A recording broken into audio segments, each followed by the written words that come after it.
তো আজ অনেক দিন পর একটা স্বপ্ন পূরণ করতে যাচ্ছি। স্বপ্ন পূরণ বলতে এইটাই, আজ আমরা যাচ্ছি বড়মার মন্দিরে। অনেক দিনের একটা শখ, ইচ্ছা তোমরা বলতে পারো।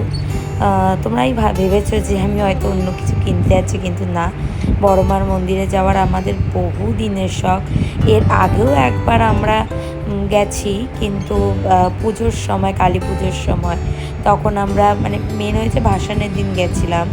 তো আমরা সেদিন দেখতে পারিনি, সেদিন মা বিসর্জন হয়ে গেছিলো। তারপরে মানে কালী পুজো গেছে নভেম্বরে। তো এত মানে এই 6-7 মাস হয়ে গেছে। তো অনেক দিনের ইচ্ছে ছিল। তো যাই হোক, আজকে দেখো আমরা গঙ্গার ঘাটে চলে এসেছি। এতটাই গরম যে ছোট ছোট ক্লিপ নিয়েছি। তো মন্দিরের সামনে আমরা চলে এসেছি, কিন্তু ভেতরে ফোন অ্যালাউ নেই, তার জন্য ভিডিও করতে পারবো না। মায়ের জন্য ওখানে একটা শাড়ি নিয়েছি, আর দোকান থেকে ডালা নিয়েছি। তো পুজো টুজো দিয়ে আমরা আবার বাড়ির দিকে রওনা দিয়েছি। তো আজকে এইটুকুই একটা ছোট্ট ব্লগ তোমাদের সাথে শেয়ার করলাম।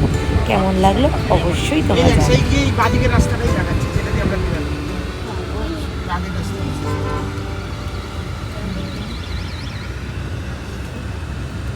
এই রাস্তাটা